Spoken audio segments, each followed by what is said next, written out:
বৃষ্টি হচ্ছিল সেদিন। রাত প্রায় ৩টা বাজে। ঢাকার মিরপুরের একটা অন্ধকার গলিতে পড়ে আছে দুটো লাশ। একজন মধ্যবয়সী পুরুষ আর একজন নারী। দুজনের দেহেই গলির ৬টা করে গর্ধ। তাদের রক্তে ভাসছে পুরো ফুটপাত। একটু দূরে একটা ছোট্ট ছেলে দাঁড়িয়ে আছে। বয়স হবে ৭ কি ৮। তার সাদা শার্ট রক্তে ভিজে লাল হয়ে গেছে, কিন্তু ছেলেটার চোখে কোনো অশ্রু নেই, নেই কোনো আর্তনাদ। শুধু আছে একটা অদ্ভুত শূন্যতা, একটা ভয়ঙ্কর নীরবতা। সোহেল নামের কালো স্যুট পরা একজন মধ্যবয়সী লোক ছেলেটার কাছে এসে বলে, তোর বাপ আমার সাথে বেইমানি করার সাহস করেছিল ছোকরা, তাই তোর বাপকে মেরে ফেললাম। আমার মুখোশ পরা মুখটা মনে রাখিস। লোকটা ছেলেটার চুল ধরে টান দিল। ছেলেটা কোনো প্রতিক্রিয়া দেখালো না। তোর নাম কি রে? রাজ। রাজ? ভালো নাম। রাজারা শক্তিশালী হয়, কিন্তু দুর্বল বাপের ছেলে কখনো রাজা হতে পারে না। মনে রাখিস, এই শহরে বেঁচে থাকতে গেলে হয় শক্তিশালী হতে হবে, না হয় মরতে হবে। তোর বাপ দুর্বল ছিল, তাই মরেছে। লোকটা ছেলেটার মুখে থুথু দিয়ে হনহন করে চলে গেল। তার সাথে আরও ৪জন লোকও চলে যায়। তাদের হাতে পিস্তল, মুখে নিষ্ঠুর প্রতিক্রিয়া ও তাচ্ছিল্যের হাসি। রাত সেখানেই দাঁড়িয়ে রইল। কতক্ষণ দাঁড়িয়ে ছিল জানে না। যখন সকাল হয় তখন পুলিশ আসে। তাকে তুলে নিয়ে গেল অনাথ আশ্রমে। কিন্তু সেই রাতে রাজ নামের ৭ বছরের ছেলেটা মরে গিয়েছিল। জন্ম নিয়েছিল এক দানবের। ১৫ বছর পর ঢাকার গুলশান এলাকা। রাত ১২টা বাজে। একটা ৫তলা বিল্ডিংয়ের ছাদে দাঁড়িয়ে আছে এক যুবক। ওর নাম রাজ। উচ্চতা ৬ ফুট ২ ইঞ্চি, চওড়া কাঁধ, শক্ত চোয়াল, গভীর কালো চোখ, যেন অন্ধকার সে নিজেই। লম্বা কালো কোট পরা, হাতে দামি সিগারেট জ্বলছে, কোমরে একটা গ্লোক ১৯ পিস্তল। বস, টার্গেট ভেতরে আছে, সাথে ৫ জন গার্ড। একজন ছিপছিপে যুবক এসে কথাটা বলল। রাজ একটা লম্বা টান দিল সিগারেটে। ধোঁয়া ছেড়ে আকাশের দিকে তাকিয়ে বলে, ৫ জন? অভি, তুই হতাশ করলি। আমি ভেবেছিলাম সোহেল চৌধুরী অন্তত ১০ জন রাখবে। বস, সোহেল চৌধুরী জানেই না যে আপনি তার পেছনে পড়ে আছেন। সে ভাবছে সে নিরাপদ। রাজ হাসল, কিন্তু সেই হাসি খুবই নিষ্ঠুর, ভয়ঙ্কর। যে হাসি দেখলে মানুষের মেরুদণ্ডে শীতল স্রোত বয়ে যায়। নিরাপদ? এই শহরে কেউ নিরাপদ না অভি, বিশেষ করে যারা মনে করে তারা নিরাপদ। চল, কাজটা সেরে ফেলি। দুজন নিচে নামলো। বিল্ডিংয়ের সামনে একটা কালো এসইউভি দাঁড়িয়ে আছে। ভেতরে আরও ৩জন, সবার হাতে অস্ত্র। রিহান, তুই পেছনের দরজা সামলাবি। মুক্তা, তুই জেনারেটরের রুমে যা। আমি যখন ভেতরে ঢুকবো তখন লাইন কেটে দিবি। সাজিদ, তুই গাড়িতে থাক, ইঞ্জিন চালু রাখবি। অভি আমার সাথে আসবে। সবাই মাথা নাড়ালো। কোনো প্রশ্ন নেই, কোনো সংশয় নেই। রাজের আদেশ মানে চূড়ান্ত আদেশ। বিল্ডিংয়ের সামনে দরজায় দুজন গার্ড দাঁড়িয়ে। রাজ এবং অভি সোজা তাদের দিকে হেঁটে যায়। দাঁড়া, তোরা কে? রাজ থামলো না। থামলো তার ২ হাতে সাইলেন্স পিস্তল। দুটো ফিস শব্দ হয়। দুজন গার্ড মাটিতে লুটিয়ে পড়ল। রাজ কপালের মাঝখানে গুলি মেরেছে ওদের। অভি সবসময় মাথায় গুলি করবি। হার্টে গুলি করলে অনেক সময় মরতে দেরি হয়, আর্তনাদ করে, শব্দ হয়। জি বস। দুজন ভেতরে ঢুকলো। লবিতে আরও একজন গার্ড। সে খবরের কাগজ পড়ছিল। বিদ্যুৎ চলে যায়। রাজ দ্রুত এসে তার ঘাড় মোটকে দিল। হাড় ভাঙার শব্দ হয়, কিন্তু লোকটার চিৎকার করার আগেই মরে গেল। এলিভেটরে যাবি না, সিঁড়ি দিয়ে চল। ৩ তলায় উঠতে উঠতে আরও দুজন গার্ড এলো। অভি একজনকে সামলালো, রাজ অন্যজনকে নিঃশব্দে দক্ষতার সাথে। সোহেল চৌধুরীর অফিস ৩ তলার শেষ প্রান্তে। দরজার সামনে শেষ গার্ড দাঁড়িয়ে। সে কিছু বুঝে ওঠার আগে রাজের ছুরি তার গলায় ঢুকে যায়।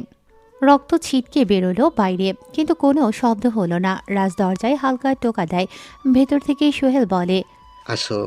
রাজ দরজা খুলে ভেতরে ঢুকলো। অভি দরজার কাছে পাহারায় দাঁড়ালো।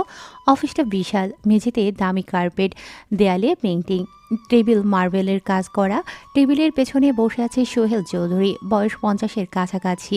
পেট বেরিয়ে গেছে, মাথায় টাক পড়া, কিন্তু চোখে ধূর্ততা এখনও আছে। এ কি, তুমি কে? আমার গার্ডরা কোথায়? ভেতরে আসলে কিভাবে? রাজ টেবিলের সামনে এসে দাঁড়ালো। তার মুখে সেই নিষ্ঠুর হাসি ফুটে ওঠে। আপনার গার্ডরা মরে গেছে বস, আর আমি আপাতত মনে করেন আমি একটা ভূত, 15 বছর আগের এক বৃষ্টির রাতের ভূত। সোহেল চোখ ছোট করে তাকালো। তারপর হঠাৎ তার চোখ চওড়া হয়ে গেল। সে দ্রুত বলে, তুমি? না, এটা সম্ভব না। সেই ছেলেটা তো। মরে যাওয়ার কথা ছিল, হ্যাঁ, কিন্তু মরিনি, বেঁচে ছিলাম। শুধু বেঁচে থাকা না, বড় হয়েছি। শক্তিশালী হয়েছি আর এখন ফিরে এসেছি। সোহেল টেবিলের ড্রয়ার খুলতে গেল, কিন্তু রাজ তার হাতে গুলি করে সোহেল চিৎকার করে উঠল। চিৎকার করে লাভ নেই, এই বিল্ডিংয়ে আর কেউ নেই। আপনার সব লোক মরে গেছে, এখন শুধু আমি আর আপনি আছি। তুমি কি চাও? টাকা? আমার কাছে কোটি কোটি টাকা আছে, তুমি যা বলবে সব দেব। রাজ টেবিলের উপর বসলো, সোহেলের দিকে তাকিয়ে রইল কিছু সময়। তার চোখে কোনো করুণা নেই। টাকা? আমার কাছে আপনার চেয়ে বেশি টাকা আছে সোহেল সাহেব। আমি চাই প্রতিশোধ। আমি চাই আপনি যন্ত্রণা অনুভব করুন। আপনি আমার বাবা মাকে কেন মেরেছিলেন? আহ, আমি না, আমি তো শুধু আদেশ দিয়েছিলাম। আদেশ? কিসের আদেশ? তোমার বাবা আমার কাছ থেকে 5 কোটি টাকা নিয়েছিল, ফিরিয়ে দেয়নি তাই। রাজের চোখ লাল হয়ে গেল কথাটা শুনেই। মিথ্যা। আমার বাবা আপনার কাছ থেকে কোনো টাকা নেয়নি, সত্য বলুন। ঠিক আছে ঠিক আছে, তোমার বাবা আমার একটা সিক্রেট জানতে পেরেছিল। আমি মাদক ব্যবসা করি, মানুষ পাচার করি, সে পুলিশকে বলতে যাচ্ছিল তাই। তাই আপনি তাকে এবং আমার মাকে মেরে ফেললেন। আমাকেও মারতে চেয়েছিলেন, কিন্তু আপনার লোকরা ভেবেছিল একটা ছোট্ট ছেলে আর কি করবে। সোহেল কিছু বলতে চাচ্ছিল, কিন্তু রাজ তার মুখে একটা ঘুষি মারে। সোহেলের মুখ থেকে রক্ত এবং দাঁত পড়ে যায়। আপনি জানেন 15 বছরে আমি কি করেছি? অনাথ আশ্রম থেকে পালিয়ে রাস্তায় ঘুরেছি, চুরি করেছি, ছিনতাই করেছি, লোক খুন করেছি, ধীরে ধীরে বড় হয়েছি। একটা একটা করে আপনার শত্রুদের সাথে সম্পর্ক তৈরি করেছি, আপনার ব্যবসা ধ্বংস করেছি, আপনার লোক মেরেছি, আর এখন আপনার সামনে দাঁড়িয়ে আছি। রাস্তার কোমর থেকে বন্দুক বের করলো, সোহেলের মাথায় তাক করে। না, দয়া করো, আমার একটা মেয়ে আছে, সে নিরাপদ। আমি মরলে সে অনাথ হয়ে যাবে। মেয়ে? হ্যাঁ, তার নাম সায়রা। সে ঢাকা মেডিকেল কলেজে পড়ে। সে কিছু জানে না, দয়া করে তাকে কিছু করো না। রাজ কিছুক্ষণ চিন্তা করে, তারপর বন্দুক নামিয়ে নেয়। আমি আপনার মেয়েকে কিছু করব না, কারণ আমি জানি বাবার পাপের জন্য মেয়ে দায়ী না। কিন্তু আপনি আমার বাবা মা দুজনকেই মেরেছেন, তাই আজ আপনাকে মরতে হবে। রাজ ট্রিগার যাবে, কিন্তু গুলি সোহেলের মাথায় না পায়ে লাগলো। সোহেল চিৎকার করে ওঠে। আমি আপনাকে এক গুলিতে মারব না। আমি চাই আপনি যন্ত্রণা ভোগ করুন, যেভাবে আমি 15 বছর ভুগেছি। আপনি এর পরের 15 মিনিট যা হলো তা ভাষায় বর্ণনা করা কঠিন। রাজ সোহেলের প্রতিটা আঙুল ভেঙে দিল হাতুড়ি দিয়ে, প্রতিটা দাঁত তুলে ফেললো প্লাস দিয়ে। তারপর তার বুকে 6টা গুলি করল, ঠিক যেভাবে 15 বছর আগে তার বাবা মাকে গুলি করা হয়েছিল। শেষ নিঃশ্বাস ছাড়ার আগে সোহেল ফিসফিস করে বলল, তুমি তুমি দানব, কিন্তু আরো একজন আছে যে তোমাকে ছাড়বে না। হ্যাঁ, আর এই দানব আপনারই তৈরি। যেই আসুক কেউ বাঁচবে না। সোহেল মরে গেল। রাজ উঠে দাঁড়ায়, তার কাপড়ে রক্ত লেগে আছে, কিন্তু তার মুখে কোনো অনুশোচনা নেই। অভি ভেতরে ঢুকলো। বস, সব শেষ। হ্যাঁ, এবার ফাইল নে। এই টেবিলের ড্রয়ারে সোহেল চৌধুরীর সব সিক্রেট আছে, তার সব কালো ব্যবসার হিসাব। এগুলো কাজে লাগবে। অভি ফাইল তুলে নিল। দুজন বেরিয়ে গেল সেখান থেকে। বাইরে এসে গাড়িতে বসে রাজ জানালা দিয়ে শহরের দিকে তাকালো। আজ সে তার প্রথম প্রতিশোধ সম্পূর্ণ করেছে, কিন্তু এটা শেষ না, এটা শুরু। বস, এখন কোথায় যাব? বাসায় আগামীকাল অনেক কাজ আছে। আমাদের পরবর্তী টার্গেট জাহিদ আলম, সে ছিল সোহেলের পার্টনার, তারপর রফিক মিয়া, তারপর আকরাম সাহেব।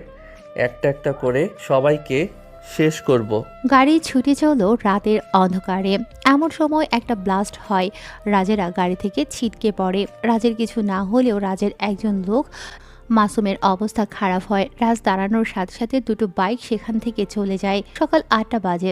ঢাকা মেডিকেল কলেজ হাসপাতালে আছে রাজের লোকেরা। জরুরি বিভাগে নাসুমকে নিয়ে আসে রাজের লোকেরা। লোকটার পেটে ছুরির গভীর ক্ষত, প্রচুর রক্তক্ষরণ হচ্ছে। ডাক্তার কোথায়? তাড়াতাড়ি কাউকে ডাকো। একজন নার্স দৌড়ে আসে। তার পেছনে একটি তরুণী, বয়স 25-এর কাছাকাছি, লম্বা কালো চুল, উজ্জ্বল কালো চোখ, গায়ের রং ফর্সা, সুন্দর মুখ, সাদা অ্যাপ্রন পরে আছে। আমি ডক্টর সায়রা। কি হয়েছে রোগীর? ছুরির আঘাত পেটে, প্লিজ তাকে বাঁচান। সায়রা দ্রুত রোগীকে পরীক্ষা করে। তার হাত দক্ষ, নিখুঁতভাবে দেখছে। কয়েক সেকেন্ডেই বুঝে যায় পরিস্থিতি। অপারেশন লাগবে এক্ষুনি, তোমরা বাইরে অপেক্ষা করো। অভি এবং অনরা বাইরে বেরিয়ে যায়। অভি মোবাইল বের করে রাজকে ফোন দেয়। বস, নাসুম খুব খারাপ অবস্থায় আছে। ডাক্তার অপারেশন করছে। ঠিক আছে, আমি আসছি। 20 মিনিট পরে রাজ হাসপাতালে পৌঁছায়। রাজের গায়ে কালো জিন্স, কালো টি শার্ট, উপরে চামড়ার জ্যাকেট, সানগ্লাস পরা। তাকে দেখলেই বোঝা যায় সে সাধারণ কেউ নয়। কোথায় নাসুম? ওটিতে বস, এখনও অপারেশন চলছে। ডাক্তার বলেছে 2 ঘন্টা লাগবে। রাজ মাথা নাড়ে, চেয়ারে বসে সিগারেট ধরায়। তখনই একজন বলে, এখানে ধূমপান নিষেধ। রাজ তার দিকে এমনভাবে তাকায় যে নার্স ভয় পেয়ে চলে যায়, কিন্তু সিগারেটটা নিভিয়ে দেয় সে। 2 ঘন্টা পর অপারেশন শেষ হয়। সায়রা বের হয়ে আসে। তার হাতে রক্ত লেগে আছে, অ্যাপ্রন ভিজে গেছে, কিন্তু মুখে হালকা হাসি নিয়ে বলে, অপারেশন সফল, রোগী বেঁচে যাবে, তবে তাকে কমপক্ষে 1 সপ্তাহ হসপিটালে রাখতে হবে। খুবই স্বস্তির নিঃশ্বাস ফেলে। কিন্তু রাজ সায়রার দিকে তাকিয়ে থাকে। বুকের বাঁ পাশে নাম প্লেট দেখে বুঝে যায় সায়রাকে। তার মনে পড়ে গতকাল সোহেল চৌধুরীর শেষ কথা, তার মেয়ের কথা। এই সায়রাই কি সেই মেয়ে? ডাক্তার, আপনার সাথে একটু কথা বলতে পারি একান্তে? সায়রা একটু অবাক হয়। এই লোকটার চোখে কিছু একটা আছে, কিছু যা তাকে অস্বস্তি দিচ্ছে, কিন্তু সে ডক্টর, তাই মাথা নাড়ে। ঠিক আছে, আমার কেবিনে আসুন। দুজন সায়রার ছোট্ট কেবিনে যায়। সায়রা চেয়ারে বসে, রাজ দাঁড়িয়ে থাকে। বলুন, কি বলবেন? আপনার বাবার নাম সোহেল চৌধুরী? সায়রার মুখ ফ্যাকাশে হয়ে যায়, চোখ বড় হয়ে যায়। আপনি কিভাবে জানলেন? আপনি কে? আমার পরিচয় এখন জরুরি না। জরুরি হলো আপনার বাবা গতকাল মারা গেছে, এটা কি জানেন? সায়রার চেয়ার থেকে উঠে দাঁড়ায়, তার হাত কাঁপছে। না, এটা মিথ্যা। আমি কাল রাতে বাবার সাথে কথা বলেছি, তিনি ঠিক আছে। রাত 3টার পর তার সাথে কথা বলেছেন? না, রাত 10টার দিকে বলেছিলাম, তারপর আমি ঘুমিয়ে পড়েছি। তারপর যা হওয়ার হয়ে গেছে। আপনার বাবা মারা গেছে, খুন হয়েছে। সায়রা মাটিতে বসে পড়ে, কান্না শুরু করে দেয়। রাজ কোনো কথা বলে না, শুধু তাকিয়ে থাকে। কয়েক মিনিট পর সায়রা মুখ তুলে তাকায়, তার চোখ লাল হয়ে গেছে, রাগে জ্বলছে। আপনি কে? আপনি কিভাবে জানলেন আমার বাবা মারা গেছে? পুলিশ তো আমাকে এখনো কিছু বলেনি। আপনি আপনি কি? হ্যাঁ, আমি আপনার বাবাকে মেরেছি। সায়রা উঠে দাঁড়ায়, টেবিল থেকে একটা কাঁচি তুলে নেয়, রাজের দিকে ছুটে যায়। কিন্তু রাজ সহজেই তার হাত ধরে ফেলে, কাঁচি মেঝেতে পড়ে যায়। ছাড়ো আমায়, আমি তোমার মেরে ফেলবো। তুমি আমার বাবাকে মেরেছো। আপনার বাবা একজন খুনি ছিল। সে 15 বছর আগে আমার বাবা মাকে মেরেছে। আমি শুধু প্রতিশোধ নিয়েছি। মিথ্যা, আমার বাবা খুনি না, তিনি একজন ব্যবসায়ী। রাজ তার ব্যাগ থেকে একটা ফাইল বের করে টেবিলে রাখে। এই দেখুন, এগুলো আপনার বাবার সব কালো ব্যবসার প্রমাণ। মাদক পাচার, মানুষ পাচার, খুন, সব কিছু আছে। সায়রা কাপা হাতে ফাইল খোলে, পাতার পর পাতা উল্টায়, ছবি, নথি, রেকর্ড সব চেক করে। তার চোখ বড় হতে থাকে বিস্ময়ে, বিশ্বাস করতে পারছে না যেন এইসব। না না, এটা হতে পারে না, বাবা এসব করতে পারে না। সত্য সবসময় সুন্দর হয় না। আপনার বাবা আপনাকে এসব থেকে দূরে রেখেছে, কিন্তু সত্য হলো তিনি এই শহরের অন্যতম বড় মাফিয়া। সায়রা ফাইল ছুঁড়ে ফেলে দেয়, রাজের কলার ধরে। তাতে কি? তুমি কে প্রতিশোধ নেয়ার? আইন আছে, পুলিশ আছে, তুমি নিজে তো খুনি হয়ে গেলে। হ্যাঁ, আমি খুনি, এটা আমি অস্বীকার করি না, কিন্তু আমাকে এভাবে বানিয়েছে এই সমাজ, এই সিস্টেম, আপনার বাবার মতো মানুষরা। তাহলে তুমিও তো একই রকম। হ্যাঁ, আমিও একই রকম, তাই আমি আপনাকে সতর্ক করতে এসেছি। সতর্ক? আপনার বাবার অনেক শত্রু আছে, তারা এখন জানে আপনার বাবা মরে গেছে। তারা আপনার পেছনেও আসবে প্রতিশোধ নিতে, অথবা আপনার বাবার সম্পত্তি কেড়ে নিতে আসবে। তাহলে তুমি কি চাও? আমি তোমার কাছে সাহায্য চাইবো আমার বাবার খুনির কাছে? না, আমি চাই আপনি এই শহর ছেড়ে চলে যান, বিদেশে চলে যান, নতুন জীবন শুরু করুন। এখানে থাকলে আপনি বাঁচবেন না। আমি পালিয়ে যাব না, আমি এইখানেই থাকবো। আমার রোগী আছে, আমার দায়িত্ব আছে, আর আমি পুলিশের কাছে যাব, তোমার জেলে পাঠাবো। রাজ হাসে, সেই হাসিতে স্পষ্ট তাচ্ছিল্য ফুটে ওঠে। রাজ হাসি থামিয়ে সায়রাকে বলে, যান, পুলিশের কাছে যান, তাদের বলুন রাজ আপনার বাবাকে মেরেছে। দেখি তারা কি করে। তুমি কি মনে করো পুলিশ তোমার ভয় পায়? ভয় পায় না, কিন্তু এই শহরের অর্ধেক পুলিশ আমার পকেটে, আর বাকিরা জানে আমার নাম নিলে কি হয়। সায়রা থুথু ফেলে রাজের মুখের সামনে। রাজ হেসে ওঠে। সায়রা বলে, তুমি একটা জানোয়ার, আমি তোমায় কখনো ক্ষমা করব না, যেভাবেই হোক তোমায় আমি শেষ করব। রাজ থুথুর দিকে তাকিয়ে আরো জোরে হাসে, কোনো রাগ করে না সে। রাজ বলে, ঠিক আছে, আমি অপেক্ষা করব আমার শেষ হবার জন্য, কিন্তু মনে রাখবেন আমি আপনাকে মারতে চাই না। আমি আপনার বাবাকে মেরেছি, কিন্তু আপনি নিরপরাধ, তাই আপনাকে বাঁচিয়ে রেখেছি। আমার তোমার করোনা লাগবে না। রাজ দরজার দিকে হাঁটে, দরজার কাছে পৌঁছে ঘুরে তাকায়, তারপর বলে, আর একটা কথা, আগামী 3 দিনের মধ্যে রফিক মিয়া আপনার কাছে আসবে। সে আপনার বাবার পার্টনার।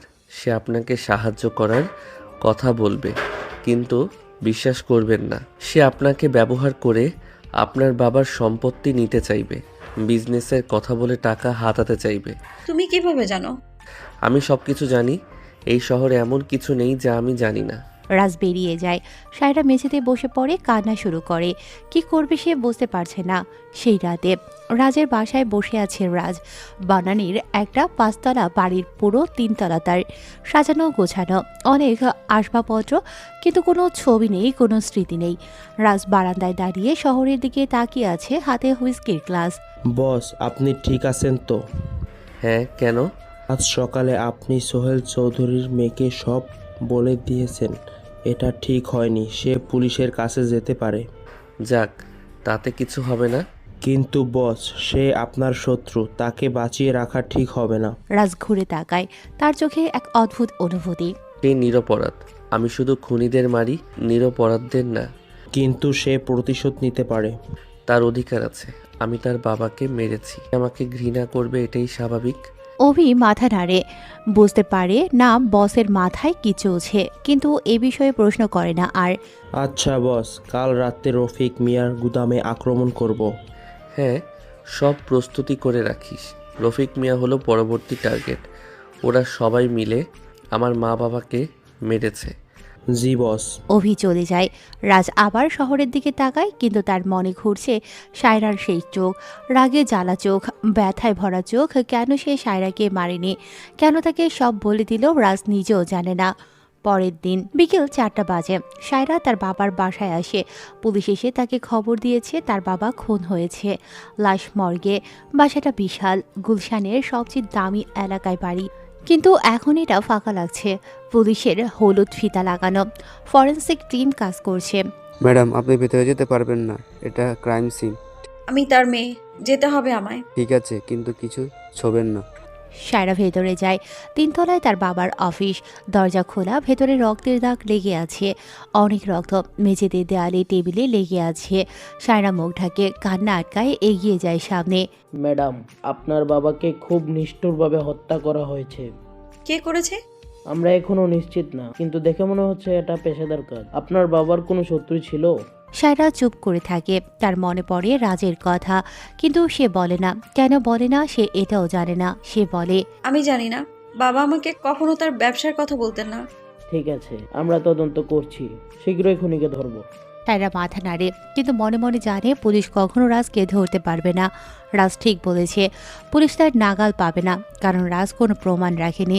সায়রা বাসা থেকে বেরিয়ে আসে, তার গাড়িতে এসে বসে, কিন্তু গাড়ি স্টার্ট দেয় না, শুধু বসে থাকে ভিতরে। হঠাৎ তার ফোন বেজে ওঠে। অজানা নাম্বার থেকে কল এসেছে, রিসিভ করে। হ্যালো। সায়রা বেগম, আমি রফিক মিয়া বলছি, আপনার বাবার বিজনেস পার্টনার। সায়রার মনে পড়ে রাজের সতর্কবাণী। রফিক মিয়া আসবে, সে বলে। হ্যাঁ বলুন। আপনার বাবার মৃত্যুতে আমিও খুব দুঃখিত। আমি আপনার সাথে দেখা করতে চাই।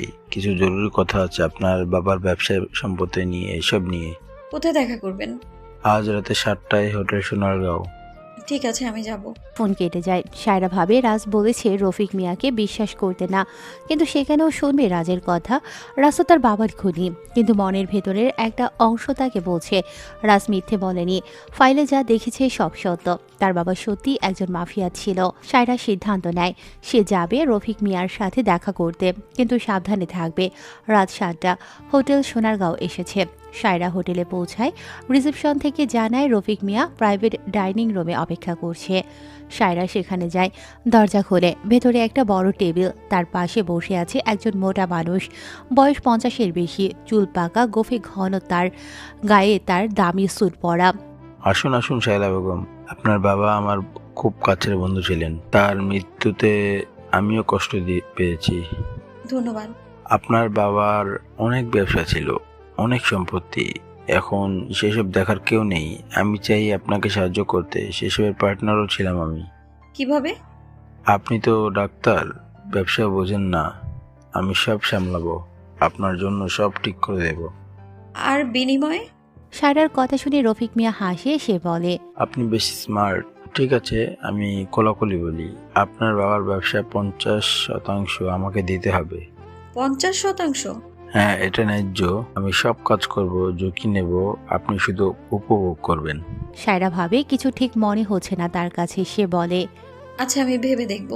সমস্যা নেই, কিন্তু তাড়াতাড়ি সিদ্ধান্ত নিন, কারণ আপনার বাবার অনেক শত্রু আছে, তারা এখনো জানেন না, তারা সব কিছু নিয়ে নেবে। আপনার বাবার সম্পত্তি, আপনার ভবিষ্যৎ, সব। আমি বুঝতে পেরেছি। আরেকটা কথা, আপনার বাবার খুনি খুঁজে বের করতে হবে। আমি পুলিশের চেয়েও ভালো খুঁজতে পারি, আমার লোক আছে। আপনি জানেন কে করেছে? কিছু ধারণা আছে, সম্ভবত রাজ। আপনি কি এর আগে এই নাম শুনেছেন? সায়রা চমকে ওঠে, মুখ শক্ত করে রাখে। রাজ আসলেই সাধারণ কেউ না। তবে সায়রা বলে, না, কে রাজ? এই শহরের সবচেয়ে বিপজ্জনক মাফিয়া হঠাৎ করে কোথা থেকে এসেছে, 1 বছরে পুরো শহর তার রাজত্বে কায়েম করেছে, অনেক বড় বড় মাফিয়াকে মেরেছে। এখন সম্ভবত আপনার বাবার টান ছিল। আপনি কি তাকে ধরতে পারবেন?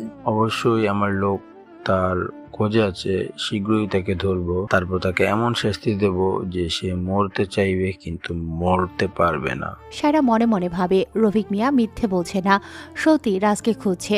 কিন্তু কেন সায়রার মনে হচ্ছে রফিক মিয়াও বিপজ্জনক? ঠিক আছে, আমি ভেবে জানাবো। দেরি করবেন না, সব কম। সায়রা উঠে দাঁড়ায়, বের হয়ে যায়। হোটেল থেকে বের হয়ে গাড়িতে বসে, কিন্তু গাড়ি স্টার্ট দেওয়ার আগেই দেখতে পায় পাশের সিটে কেউ বসে আছে। সায়রা চমকে তাকায়, রাজ বসে আছে।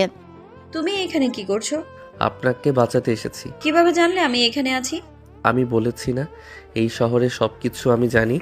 আপনি রফিক মিয়ার সাথে দেখা করেছেন, সে কি বলেছে? এটা তোমার ব্যাপার না। আছে ব্যাপার, কারণ রফিক মিয়া আপনাকে ব্যবহার করবে, আপনার বাবার সম্পত্তি নেবে, তারপর আপনাকেও মারবে। তুমি এটা কিভাবে জানো? কারণ আমি জানি রফিক মিয়াকে, সে আপনার বাবার মতোই নোংরা, তার থেকেও বেশি। তাহলে তুমি তাকে মেরে ফেলো না কেন? মারবো, কিন্তু এখনো সময় হয়নি। আগে তার সব সংযোগ কেটে দিতে হবে, তারপর তাকে শেষ করব। তুমি একটা পাগল।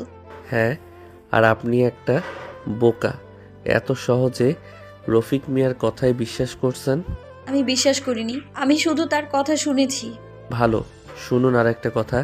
আগামীকাল রাতে আমি রফিক মিয়ার গোদামে আক্রমণ করব। আপনি যদি দেখতে চান আসল রফিক মিয়া কেমন, তাহলে আসতে পারেন। কেন আমি যাব? কারণ আপনি সত্য জানতে চান, আপনার বাবা কেমন ছিল, রফিক মিয়া কেমন, এই পুরো নোংরা জগৎ কেমন। আপনি যদি এটা না জানেন তাহলে বেঁচে থাকতে পারবেন না। আমি ভাববো। ঠিক আছে, আমি আপনাকে একটা নাম্বার দিচ্ছি, যদি সিদ্ধান্ত নেন আমাকে জানাবেন। রাজ একটা কার্ড দিয়ে গাড়ি থেকে নেমে যায়। সায়রা কার্ডটা হাতে নেয়, একটা ফোন নাম্বার লেখা। সায়রা জানে না কি করবে।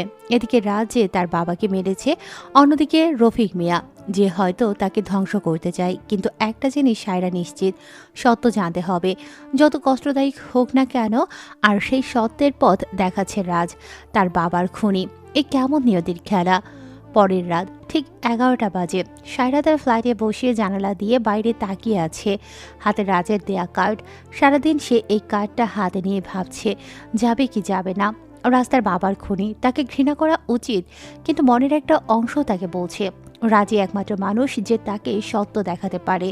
সায়রা ফোনটা তুলে নেয়, নাম্বারটা ডায়াল করে। 3 বার রিং হয়, তারপর রাজ ফোন ধরে। হ্যালো। আমি সায়রা, আমি যাব সেখানে। ঠিক আছে, রাত 12টায় মিরপুর 10 নম্বরের বাস স্ট্যান্ডে আসো, একা আসবে। ঠিক আছে। ফোন কেটে যায়। সায়রা উঠে দাঁড়ায়, কালো জিন্স কালো টপ পরে নিল, চুলে বেঁধে নেয়, একটা ছোট্ট ব্যাগ নেয়। রাত 12টায় সে মিরপুর বাস স্ট্যান্ডে পৌঁছালো। জায়গাটা ফাঁকা, কয়েকজন মাতাল ঘুরছে আশেপাশে, একটা কুকুর ঘেউ ঘেউ করছে। হঠাৎ একটা কালো গাড়ি এসে থামে, জানালার কাজ নামিয়ে ভেতরে রাজ বসা। আসো, গাড়িতে ওঠো। সায়রা দরজা খুলে উঠে বসে, গাড়ি ছুটতে শুরু করে। তখনই আমরা কোথায় যাচ্ছি? টঙ্গী, রফিক মিয়ার সবচেয়ে বড় গোদাম সেখানে। আজ রাতে সেখানে একটা বড় চুক্তি হবে, মাদক ডিল। আমি সেই ডিল নষ্ট করে দেব। তুমি কেন এইসব করো? প্রতিশোধ। তোমার বাবা আর তার বন্ধুরা আমার পরিবারকে শেষ করেছে, আমি তার সব কিছু শেষ করব। তার সব পার্টনার, তার সব ব্যবসা একটা একটা করে শেষ করব। তাহলে তুমি আমাকে কেন বাঁচিয়ে রেখেছো? রাস্তার দিকে তাকায়, তার চোখে এক অদ্ভুত আবেগ দেখা যায়। কারণ তুমি আলাদা। তুমি এই নোংরা জগতের অংশ না। তুমি একজন ডাক্তার, তুমি মানুষ বাঁচাও। কিন্তু তুমি মানুষ মারো। হ্যাঁ, এবং তুমি দুই পৃথিবীর আলাদা মানুষ। গাড়ি চলতে থাকে। আধা ঘন্টা পর তারা টঙ্গীতে পৌঁছায়। একটা পুরনো এলাকা এটা, সরু রাস্তা। একটা বড় গুদামের সামনে গাড়ি থামে। এখানে অপেক্ষা করো, আমি যাচ্ছি। আমি তোমার সাথে যাব। না, বিপজ্জনক আছে। আমি ডক্টর, তোমাদের যদি কেউ আহত হয় আমি সাহায্য করতে পারবো। রাজ কিছুক্ষণ ভাবে, তারপর মাথা নাড়ে। ঠিক আছে, কিন্তু আমার পেছনে থাকবে। আমি যা বলবো তাই করবে। দুজন গাড়ি থেকে নামে। রাস্তার কোমর থেকে পিস্তল বের করে চেক করে, তারপর সাইলেন্সার লাগায়। চলো। তারা গুদামের পেছনের দিকে যায়। দেয়াল টপকে ভেতরে ঢোকে। গুদামটা বিশাল, ভেতরে অনেক কন্টেইনার। আলো কম আছে। দূরে কয়েকজন লোক দাঁড়িয়ে আছে, তাদের হাতে বন্দুক। মাঝখানে দুটো টেবিল, একটা টেবিলে টাকায় ভরা ব্যাগ, অন্যটায় সাদা গুঁড়ার ভরা প্যাকেট। দেখেছো, ওটা হেরোইন, 50 কেজির মতো। দাম প্রায় 10 কোটি টাকা। এত? হ্যাঁ, এবং এই হেরোইন রাস্তায় গেলে হাজার হাজার মানুষের জীবন শেষ হয়ে যাবে। তরুণরা নেশা করবে, মরবে, কত পরিবার ভেঙে যাবে। সায়রা তাকিয়ে থাকে, বুঝতে পারে এই ব্যবসা কতটা নোংরা। হঠাৎ একটা গাড়ি এসে থামে। ভেতর থেকে নামে রফিক মিয়া, তার সাথে আরো 5 জন গার্ড। রফিক মিয়া, আপনি নিজে এসেছেন? হ্যাঁ হ্যাঁ হ্যাঁ হ্যাঁ হ্যাঁ হ্যাঁ। হ্যাঁ, এত বড় ডিল নিজে না এলে হয়? টাকা আছে তো? আছে, পুরো 10 কোটি। ভালো, আমার মাল চেক করো। লোকটা প্যাকেট খুলে সাদা গুঁড়ো দেখে, একটু জিভে নিয়ে টেস্ট করে। Clean, excellent quality. তো ডিল ফাইনাল? হ্যাঁ। ঠিক তখনই রাজ এগিয়ে যায়, হাতে বন্দুক তাক করা। No no, deal cancel. সবাই ঘুরে তাকায়। রফিক মিয়ার চোখ বড় হয়ে যায়। তুমি? রাজ, তুই এখানে কিভাবে? হ্যাঁ, আমি শুনেছি তুমি আমাকে খুঁজছিলে, তাই তো আমি এসেছি। কে আছিস? মেরে ফেলোকে। তার গার্ডরা বন্দুক তোলে, কিন্তু রাজ আগেই গুলি করে। 1 জন 2 জন 3 জন পড়ে যায় সাথে সাথে। বাকিরা আড়ালে চলে যায়। শুরু হয় গোলাগুলি। রাজ একটা কন্টেনারের পেছনে আড়াল হয়। সায়রাকে টেনে নিয়ে যায় সাথে। মাথা নিচু রাখো। গুলির শব্দ হয়, চিৎকার হয়। রাজ একের পর এক গুলি করে যাচ্ছে। তার নিশানা নিখুঁত। যাকে তাক করে সে পড়ে যায়। 5 মিনিটের মধ্যে রফিক মিয়ার সব গার্ড মরে যায়। শুধু রফিক মিয়া আর সেই ড্রাগ ডিলার বেঁচে আছে। তারা টেবিলের পিছনে লুকিয়ে আছে। বেরিয়ে এসো, না হলে গ্রেনেড ছুড়ব। রফিক মিয়া হাঁটু গেড়ে বসে, হাত তুলে বেরিয়ে আসে সেই ড্রাগ ডিলারও। দয়া করো, আমাকে ছেড়ে দাও। রাস্তার কাছে যায়, বন্দুক মাথায় ঠেকায়। তুই সোহেল চৌধুরীর পার্টনার ছিলি। তুমিও আমার বাবা মাকে মেরেছ, কিন্তু তুমি এখনো বেঁচে আছো। সেটা হবে না, তোমাকেও মরতে হবে। না, আমি কিছু জানতাম না। সোহেল আমাকে কিছু বলেনি। আমরা জাস্ট আমাদের কাজ করছিলাম।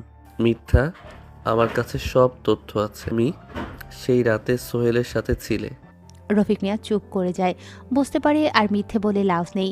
ঠিক আছে, হ্যাঁ আমিও ছিলাম, কিন্তু এটা আমার পরিকল্পনা ছিল না, সোহেল করেছিল। তাই? তাহলে শোনো, আমি তোমাকে এখনই মারবো না। আগে তুমি ভোগ করবে যন্ত্রণা, ঠিক যেমন আমি ভোগেছি। রাজ রফিক মিয়ার পায়ে গুলি করে। রফিক মিয়া চিৎকার করে মেঝেতে পড়ে যায়। আমার পা। এটা তো শুরু, তোমার আরো অনেক কিছু হারাতে হবে। রাজ সেই ড্রাগ ডিলারের দিকে তাকায়। তুমি কে? আমি করিম, মিয়ানমার থেকে এসেছি। বাংলাদেশি হয়ে সেখানে বিজনেস করি। এখানে নাগরিকত্ব আছে। মিয়ানমার? তুমি এই মাদক আনছো? হ্যাঁ। কতদিন ধরে? 5 বছর। কথাটা বলার সাথে সাথে রাস্তার মাথায় সরাসরি গুলি করে। করিম সেখানেই মরে যায়। সায়রা চিৎকার করে ওঠে। এত কাছ থেকে কখনো কাউকে মরতে দেখেনি সে। কেন তাকে মারলে? কারণ সে 5 বছর ধরে এই দেশে বিষ আনছে। এই মাদক কত মানুষের জীবন শেষ করেছে জানো? কিন্তু তুমি তো মেরেছো, তুমিও তো খুনি। হ্যাঁ, আমি খুনি, কিন্তু আমি শুধু খুনিদের মারি। এরা সবাই নোংরা মানুষ। রাজ রফিক মিয়ার কাছে যায়, তার কলার ধরে টান দিয়ে ফেলে দেয়। তোমার আরো 3টা গোদাম আছে, তাই না? হ্যাঁ হ্যাঁ হ্যাঁ হ্যাঁ। সবগুলোর ঠিকানা দাও। না, আমি দিতে পারবো না। রাজ তার হাতে গুলি করে। রফিক মিয়া আর্তনাদ করে। ঠিকানা দে। রফিক মিয়া সব বলে দেয়। রাজ মোবাইল বের করে রেকর্ড করে। ভালো, এবার শোন, তুই এই শহর ছেড়ে চলে যা কাল সকালের মধ্যে, না হলে পরের বার তোর মাথায় গুলি করব। কিন্তু আমার ব্যবসা। তোর সব ব্যবসা এখন আমার, তোর সব সম্পত্তি, সব লোক আমি সব নিয়ে নিচ্ছি। রফিক মিয়া মাথা নাড়ে, কান্না করতে থাকে। রাজ ঘুরে তাকায়, তার লোকেরা এসে পড়েছে। অভি, রিহান, মুক্তা, সাজিদ। সব মাদক ধ্বংস করে দাও, আগুন লাগিয়ে দাও, আর টাকা নিয়ে নাও। এই টাকা আমরা গরিবদের মধ্যে বিলি করব। জি বস। রফিককে ইশারা করে রাজ। তারপর রাজ সায়রার দিকে তাকায়। চলো, আমাদের যাওয়া উচিত এখন। সায়রা কিছু বলে না, শুধু রাজের পেছনে হাঁটে। তার মাথায় ঝড় বয়ে যাচ্ছে। আজ সে যা দেখেছে তা সারা জীবনে ভুলবে না। রাজারা চলে যেতেই অভি গুলি করে রফিককে। সায়রার সামনে রাজ রফিককে মারেনি ইচ্ছে করেই, কিন্তু অভি রাজের ইশারাতে মেরে দিয়েছে তাকে। ওদিকে গাড়িতে বসার পর সায়রা মুখ খুলে। তুমি কেন টাকা নিলে না? আমার টাকার দরকার নেই, আমার কাছে যথেষ্ট আছে। এই টাকা হারাম, এই টাকা দিয়ে যারা ক্ষতিগ্রস্ত তাদের সাহায্য করব। তুমি তুমি কেমন মানুষ? আমি কোনো মানুষ না, আমি একটা হিংস্র দানব, কিন্তু সেই দানবের মনে একটু মানবিকতা এখনো বেঁচে আছে। গাড়ি চলতে থাকে। কিছুক্ষণ নীরবতা ভর করে, তারপর সায়রা আবার কথা বলে। আমার বাবা, তিনি আসলে এসব করতেন? হ্যাঁ, তোমার বাবা শুধু মাদক ব্যবসায় করতেন না, মানুষ পাচারও করতেন। মেয়েদের ধরে বিদেশে পাঠাতেন, তাদের জীবন শেষ করে দিতেন। সায়রা মাথায় হাত দেয়। কান্না পায় ওর, কিন্তু চোখে পানি আসে না, শুধু বুকে ব্যথা অনুভব হয়। আমি কিছুই জানতাম না। জানার কথাও না। তোমার বাবা তোমাকে ভালোবাসতেন, তাই তোমাকে এসব থেকে দূরে রেখেছেন। কিন্তু এখন কি করব? সবাই জানবে আমার বাবা কেমন ছিল। চলে যাও, দেশ ছেড়ে চলে যাও, নতুন জীবন শুরু করো। আর তুমি? আমি আমি এখানেই থাকবো, এই নোংরা শহরে, এই অন্ধকার জগতে, কারণ এটাই আমার জায়গা। গাড়ি সায়রার ফ্ল্যাটের সামনে এসে থামে। সায়রা নামতে যায়, কিন্তু হঠাৎ থেমে যায়। সে বলে, তুমি আমার বাবাকে মেরেছো, আমার তোমাকে ঘৃণা করা উচিত। উচিত? কিন্তু আমি পারছি না, কারণ আমি দেখেছি তুমি কেন এটা করেছো। তোমার ব্যথা দেখেছি আমি। রাজ কিছু বলে না, শুধু সায়রার দিকে তাকিয়ে থাকে। আজ রাতের পর আমি তোমায় আর কখনো দেখবো না, কারণ তুমি একটা বিপজ্জনক মানুষ। তোমার কাছে থাকলে আমিও শেষ হয়ে যাব। ঠিক বলেছো, আমার কাছ থেকে দূরে থাকো, তোমার ভালোর জন্যই। সায়রা গাড়ি থেকে নামে, কিন্তু দরজা বন্ধ করার আগে ঘুরে তাকায় আবার। কিন্তু যদি কখনো বিপদে পড়ি, তাহলে কি তুমি আসবে? রাজ তার দিকে তাকায়, তার চোখে এক অদ্ভুত উষ্ণতা খেলে যায়। আসবো, আমি সব সময় আসবো। সায়রা মাথা নাড়ে, তারপর ভেতরে চলে যায়। রাজ গাড়ি নিয়ে চলে যায় সেখান থেকে, কিন্তু দুজনেই জানে এটাই শেষ নয়, এটা শুধু শুরু। পরের দিন সকাল, সায়রা হাসপাতালে যায়। স্বাভাবিক কাজে ফিরে যাওয়ার চেষ্টা করে, কিন্তু গতকাল রাতের ঘটনা মাথা থেকে যায় না। দুপুরে তার কেবিনে একজন পুলিশ অফিসার আসে। ডাক্তার সায়রা বেগম, হ্যাঁ, আমি ইন্সপেক্টর হামিদ। আপনার বাবার হত্যাকাণ্ড নিয়ে তদন্ত করছি, কিছু প্রশ্ন করতে চাই। বলুন। আপনি কি জানেন আপনার বাবার কোনো শত্রু ছিল? না, আমি বাবার ব্যবসা সম্পর্কে কিছুই জানি না। গতকাল রাতে রফিক মিয়ার গুদামে একটা আক্রমণ হয়েছে, অনেক লোক মারা গেছে। রফিক মিয়াকে খুঁজে পাচ্ছি না, তবে তার এক কাছের লোক বলেছে রাজ নামে একজন মাফিয়া এটা করেছে। আপনি এই নাম শুনেছেন? সায়রার স্পন্দন বেড়ে যায়, কিন্তু মুখ স্থির রাখে। না, এই নাম শুনিনি আমি। ইন্সপেক্টর তার দিকে সন্দেহের চোখে তাকায়। ঠিক আছে, যদি কিছু মনে পড়ে আমাকে জানাবেন। ইন্সপেক্টর চলে যায়। সায়রা স্বস্তির নিঃশ্বাস ফেলে, কিন্তু বুঝতে পারে পুলিশ রাজকে খুঁজছে। শীঘ্রই তারা তাকে ধরতে চেষ্টা করবে। সন্ধ্যায় যখন সে বাসায় ফিরে, দেখে দরজার সামনে সেই চিঠি পড়ে আছে। সে তুলে নেয়, খুলে দেখে চিঠিতে লেখা, সায়রা, তোমার খুব বিপদ, আজ রাতে তোমাকে মারতে আসবে কেউ, সাবধান থেকো। সায়রা চমকে ওঠে। কি বিপদ, কি আসবে? রাত 9টা বাজে। সায়রা তার ফ্লাইটে বসে টিভি দেখছে, কিন্তু টিভির দিকে মন নেই। বারবার দরজার দিকে তাকাচ্ছে। হঠাৎ দরজায় টোকা পড়ে। সায়রা উঠে যায়, চেন লাগিয়ে দরজা খোলে। বাইরে দাঁড়িয়ে আছে দুজন লোক, কালো পোশাক পরা, হাতে পিস্তলও আছে। সায়রা বেগম? হ্যাঁ, আপনারা কে? আমরা এসেছি তোমাকে নিয়ে যেতে। আমাদের বস তোমাকে দেখতে চান। কোন বস? আকরাম সাহেব, তোমার বাবার আরেকজন বড় পার্টনার। সায়রা বুঝতে পারে বিপদ হতে যাচ্ছে। দরজা বন্ধ করতে যায়, কিন্তু লোকগুলো জোর করে দরজা ঠেলে ভেতরে ঢোকে। চল, কোনো শব্দ করবি না। প্রথম লোক সায়রার হাত ধরে বলে, সায়রা চিৎকার করে, কিন্তু লোকটা তার মুখ চেপে ধরে। চুপ না হলে এখানেই মেরে ফেলবো। ঠিক তখনই দরজায় লাথি মেরে ভেতরে ঢোকে রাজ, তার হাতে পিস্তল। ওই তার হাত ছাড়। দুজন লোক চমকে ঘুরে তাকায়। তাদের একজন সায়রার কপালে বন্দুক ঠেকিয়ে বলে, আর এক পেগলে কিন্তু মেয়েটা এখানেই মরবে। রাজ দাঁড়িয়ে থাকে, তার চোখ লাল হয়ে যায় রাগে, হাত কাঁপছে ওর। তাকে ছাড়, তোরা যাকে চাস সে আমি, তাকে নিয়ে যাওয়ার দরকার নেই। না, আমরা তাকেই নিয়ে যাব। আকরাম সাহেব তাকেই চাই। কেন? কারণ সে সোহেল চৌধুরীর মেয়ে, তার বাবার সব সম্পত্তির উত্তরাধিকারী। আকরাম সাহেব তাকে বিয়ে করবে, তারপর সব সম্পত্তি তার হয়ে যাবে। সায়রার চোখ বড় হয়ে যায়। এসব কি শুনছে সে? রাজ এক পা এগিয়ে যায়। শালা বুইরা বেটার শখ দেখো, মেয়ের বয়সে কাউকে বিয়ে করবে। আমি বলছি তাকে ছেড়ে দে, না হলে তোরা দুজনই এখানে মরবি। তুই সর শালা, তুই গুলি করতে পারবি না, করলে কিন্তু মেয়েটা মরবে। রাজ তার ছিলের হাসি হাসে, তারপর এক সেকেন্ডে তার বন্দুক ঘুরিয়ে গুলি করে। গুলি লাগে দ্বিতীয় লোকের মাথায়, সে মাটিতে পড়ে যায়। প্রথম লোক চমকে যায়, কিন্তু এখনও সায়রার কপালে বন্দুক ঠেকানো। সে সায়রাকে গুলি করবে কিনা ভাবতে থাকে। সে বলে, তুই একটা পাগল, ভয়ঙ্কর লোক। আমি এখনই মেয়েটাকে মেরে ফেলবো। তুই মারতে পারবি না, কারণ তুই জানিস তুই ওকে মারলে আমি তোর পুরো পরিবারকে খুঁজে বের করে শেষ করে দেব। তোর বউ, তোর দুই মেয়ে, তাদের বাঁচতে দেব না। প্রথম লোক থমকে যায়, তার মুখ ফ্যাকাশে হয়ে যায় রাজের কথা শুনে। তুমি আমার পরিবার সম্পর্কে জানো কিভাবে? আমি সব কিছু জানি।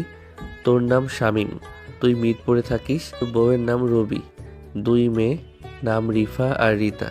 তোর মেয়েরা স্কুলে যায় প্রতিদিন সকাল 8টায়। শামীম কাঁপতে শুরু করে ভয়ে। বুঝতে পারে রাজ সত্যিই সবকিছু জানে। এই শহরে আন্ডারওয়ার্ল্ডে কে কোন লোক ঢোকে সব জানি রে। তো তার কাজ ছেড়ে দে, আমার হয়ে কাজ কর। তোর মেয়েদের জন্য বেঁচে থাক, নাকি তাদের এতিম করে দেব। শামীম সায়রাকে ছেড়ে দেয়, বন্দুক নামিয়ে নেয়। যা, আর আকরাম সাহেবকে বলি আমি আসছি তার কাছে শীঘ্রই। শামীম দৌড়ে বেরিয়ে যায়। সায়রা মেঝেতে বসে পড়ে, কাঁপছে ভয়ে। রাজ তার কাছে যায়, হাঁটু গেড়ে বসে। তুমি ঠিক আছো? সায়রা মাথা নাড়ে, কিন্তু কথা বলতে পারে না। রাজ তার কাঁধে হাত রাখে। ভয় পেও না, আমি এখানে আছি। সায়রা হঠাৎ রাজকে জড়িয়ে ধরে কান্না শুরু করে। আজ প্রথমবার সব দুঃখ, ভয়, রাগ মিশিয়ে কাঁদছে সায়রা। রাজ কিছু বলে না, শুধু তাকে ধরে রাখে। কয়েক মিনিট এভাবে থাকে, তারপর সায়রা মুখ তুলে তাকায়। তুমি কেন বাঁচালে আমায়? কারণ আমি চাই না তুমি কষ্ট পাও। কিন্তু আমি তো তোমার শত্রুর মেয়ে, তোমার আমাকে ঘৃণা করা উচিত। আমি তোমার বাবাকে ঘৃণা করি, তোমাকে না। তুমি আলাদা, তুমি নিরপরাধ। সায়রা রাজের চোখের দিকে তাকায়, সেই গভীর কালো চোখ, যে চোখে সে দেখতে পায় ব্যথা, একাকিত্ব আর ভালোবাসা। কে আসলে তুমি? আমি একটা ভাঙা মানুষ, যে মানুষ কখনো স্বাভাবিক জীবন পাবে না। তাহলে আমাদের কি হবে? আমাদের মানে? হ্যাঁ, আমি জানি না কেন, কিন্তু তোমার কাছে থাকলে আমি নিরাপদ বোধ করি। তুমি আমার বাবাকে মেরেছো, কিন্তু তুমি আমাকে বাঁচিয়েছো। তুমি একটা পাগল, কিন্তু তুমি সৎ।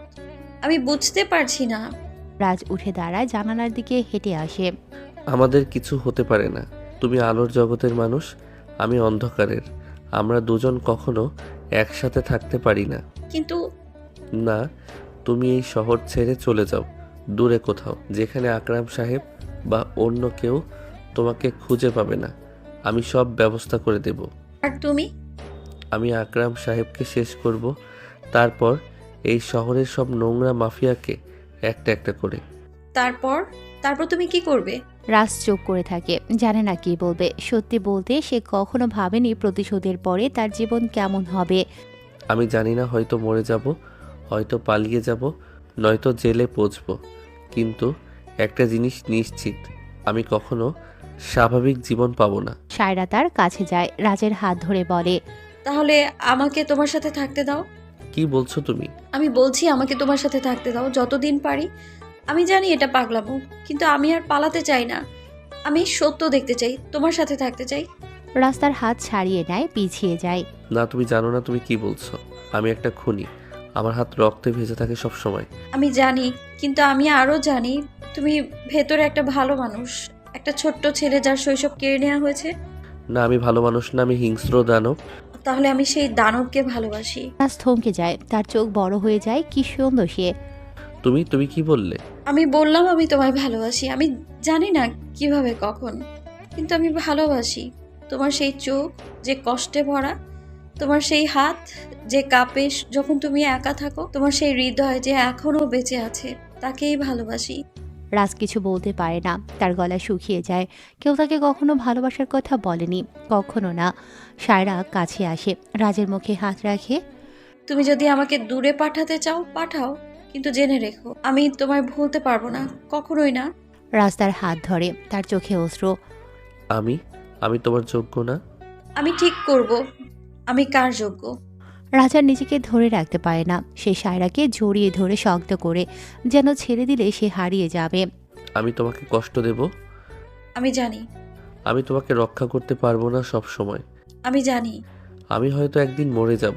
আমি জানি, কিন্তু আজ তুমি বেঁচে আছো আর আমি তোমার সাথে থাকতে চাই। রাস্তার মুখের দিকে তাকায়, তারপর ধীরে ধীরে তার ঠোঁটে চুমু খায় মৃদু কোমল ভাবে, যেন ভয় পাচ্ছে ভেঙে যাবে সব।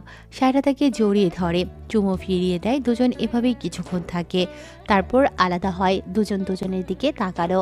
এখন কি করব? এখন তোমাকে নিরাপদ জায়গায় নিয়ে যাব। আমার একটা সেফ হাউস আছে, সেখানে তুমি থাকবে যতদিন না আমি আকরাম সাহেবকে শেষ করি। তোমার সাথে যাব না, বিপজ্জনক সব জায়গা। আমি ডক্টর, তোমার লোকেরা যদি আহত হয় আমি সাহায্য করতে পারবো, আমায় যেতে দাও। রাজ ভাবে, তারপর মাথা নাড়ে। ঠিক আছে, কিন্তু তুমি সবসময় আমার সাথে থাকবে, একা কোথাও যাবে না। ঠিক আছে। দুজন ফ্ল্যাট থেকে বেরিয়ে যায়, গাড়িতে এসে বসে, গাড়ি চলতে শুরু করে। রাজ, আমি ভয় পাচ্ছি। আমিও তোমাকে হারানোর, কিন্তু আমরা একসাথে আছি, এটাই যথেষ্ট। সায়রা তার হাত ধরে। রাজ হাসে, প্রথমবার তার ঠোঁটে একটা সত্যিকারের হাসি ফোটে। হয়তো অন্ধকারেও আলো থাকতে পারে, হয়তো একটা ভাঙা মানুষও ভালোবাসা পেতে পারে, কিন্তু তাদের সামনে এখনো অনেক বিপদ। আকরাম সাহেব অপেক্ষা করছে, আর সে হলো এই শহরের সবচেয়ে বিপজ্জনক মাফিয়া। রাত 2টা বেজেছে। রাজের সেফ হাউসে এসেছে ওরা। গুলশানের একটা নির্জন এলাকায় বাসাটি। বাইরে থেকে দেখলে মনে হবে পরিত্যক্ত বাড়ি, কিন্তু ভেতরে আধুনিক সব সুবিধা। সিসিটিভি ক্যামেরা, অস্ত্র, কম্পিউটার আছে। সায়রা জানালা দিয়ে বাইরে তাকিয়ে আছে। রাজ পেছনে এসে দাঁড়ায়। কি ভাবছো? আমার জীবন কিভাবে এত দ্রুত বদলে গেল। সপ্তাহ 2 আগেও আমি একজন সাধারণ ডক্টর ছিলাম, এখন আমি একজন মাফিয়ার সেফ হাউসে লুকিয়ে আছি। তুমি এখনো চলে যেতে পারো, আমি তোমাকে বিদেশে পাঠিয়ে দিতে পারি। নতুন পরিচয়ে নতুন জীবন শুরু করবে। আমি যেতে চাই না, আমি তোমার সাথে থাকতে চাই। রাজ তার কাছে আসে, তার মুখে হাত রাখে। তুমি জানো না এই জীবন কতটা নোংরা। আজ আমরা একসাথে আছি, কাল হয়তো আমি মরে যাব। তাহলে আজকের এই রাতটা আমাদের। সায়রা কথাটা বলে রাজের ঠোঁটে আঙুল রাখে। ভবিষ্যৎ নিয়ে চিন্তা করব না, শুধু এখন। রাজার কথা বলে না, সায়রাকে জড়িয়ে ধরে। দুজনের ঠোঁট মিলে যায়। এবার চুমু আগের মতো কোমল না, এবার তীব্র আবেগময়, যেন দুজনই জানে এটা শেষবার হতে পারে। কিছুক্ষণ পর দুজন আলাদা হয়। সায়রা রাজের বুকে মাথা রাখে। তুমি কখন বুঝলে তুমি আমায় ভালোবাসো? যখন প্রথম তোমাকে দেখি হাসপাতালে, তোমার চোখে এক অদ্ভুত শান্তি ছিল যা আমি কখনো দেখিনি। সেই মুহূর্তে বুঝলাম তুমি আলাদা। আর আমি বুঝলাম যখন তুমি প্রথমবার বাঁচালে আমায়। তোমার চোখে দেখলাম তুমি আমার জন্য মরতেও পারো। পারবো, তোমার জন্য আমি কিছু করতে পারি। হঠাৎ নিচতলা থেকে শব্দ আসে। রাজ সায়রাকে ছেড়ে দেয়। রাজ কোমর থেকে বন্দুক বের করে। কে এসেছে? আমার লোক হবে, অভি আর রিহান আসার কথা। এত রাতে? রাজ সায়রার হাত ধরে একটা গোপন কক্ষে নিয়ে যায়। দেয়ালের পেছনে লুকানো সেটা। এখানে থাকো, কোনো শব্দ করবে না, যাই হোক। কিন্তু তুমি? আমি ঠিক আছে, তুমি নিরাপদ থাকো।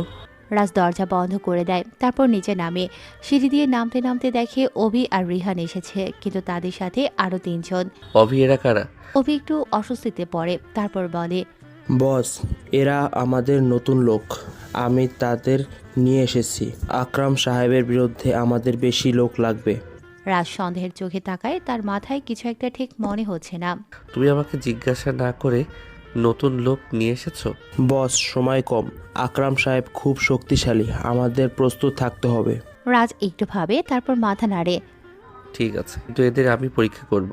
ঠিক তখনই একটা নতুন লোক হঠাৎ বন্দুক বের করে রাজের দিকে তাক করে, কিন্তু রাজ আগে থেকেই প্রস্তুত ছিল। সে দ্রুত সরে যায় আর সেই লোকের হাতে গুলি করে। লোকটা চিৎকার করে বন্দুক ফেলে দেয়। আমি জানতাম তোরা আকরাম সাহেবের লোক।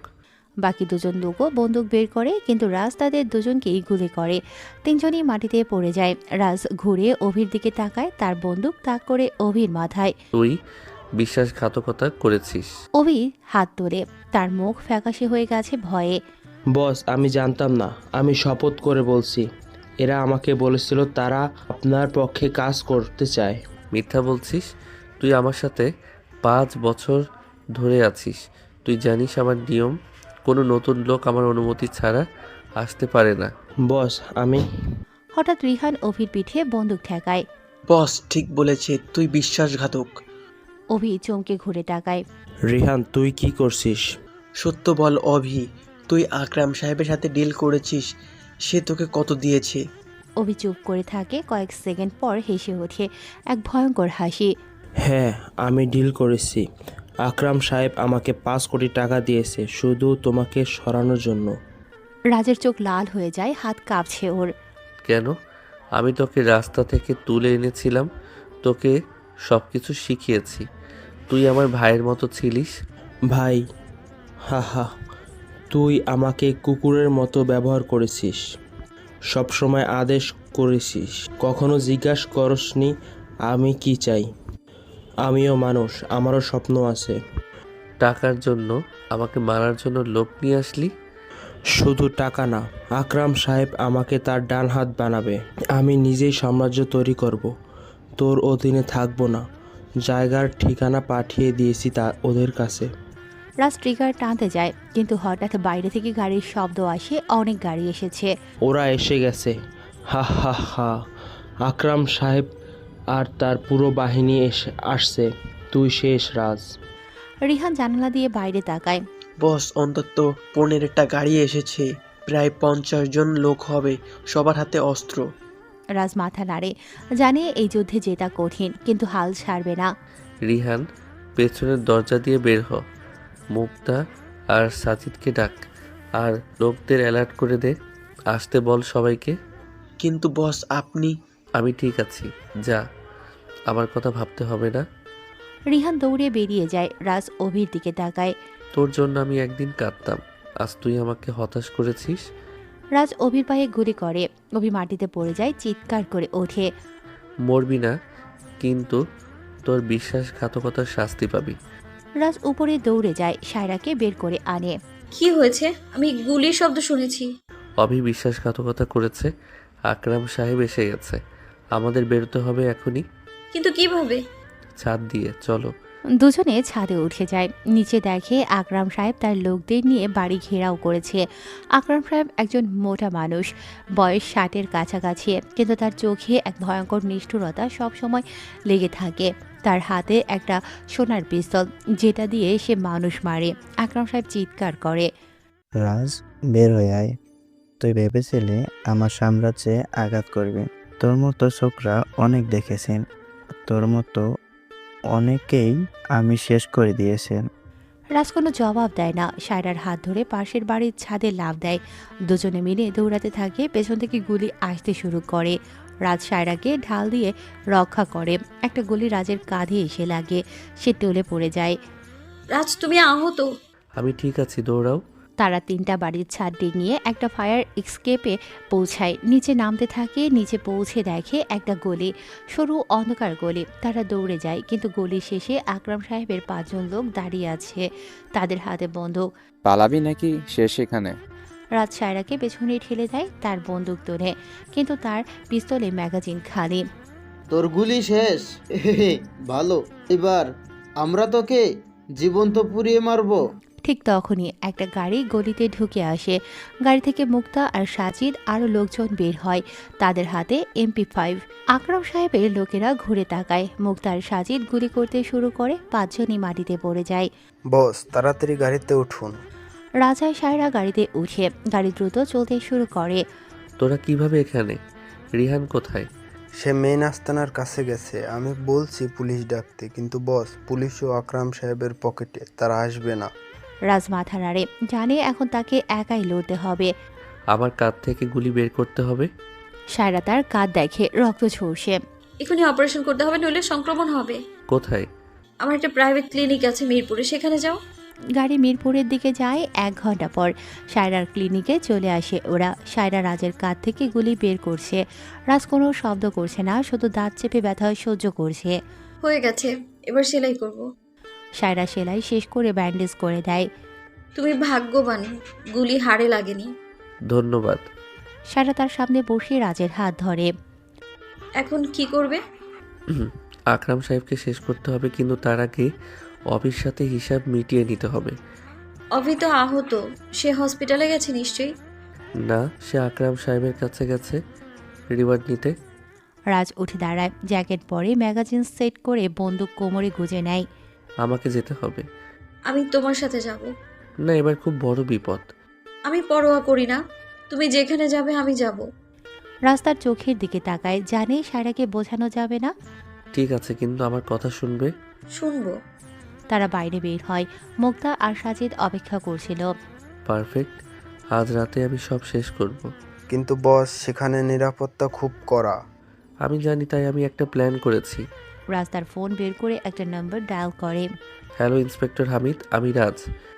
তোমার এত সাহস, আমাকে ফোন করছো? শোনো, আমি জানি তুমি আকরাম সাহেবের পকেটে, কিন্তু আমার কাছে তোমার সব দুর্নীতির প্রমাণ আছে, অডিও, ভিডিও, ব্যাংক স্টেটমেন্ট সব। ফোনের ওপাশে নীরবতা বহন করে, তারপর বলে, তুমি কি চাও? আজ রাতে 10টায় আকরাম সাহেবের হেডকোয়ার্টার রেড করো। আমি তোমাকে সব প্রমাণ দিয়ে দিব। তুমি হিরো হবে, প্রমোশন পাবে। আর তুমি? আমি আমার কাজ করব। ঠিক আছে, কিন্তু যদি তুমি আমাকে ধোকা দাও? দেব না, শুধু রাত 10টায় এসো।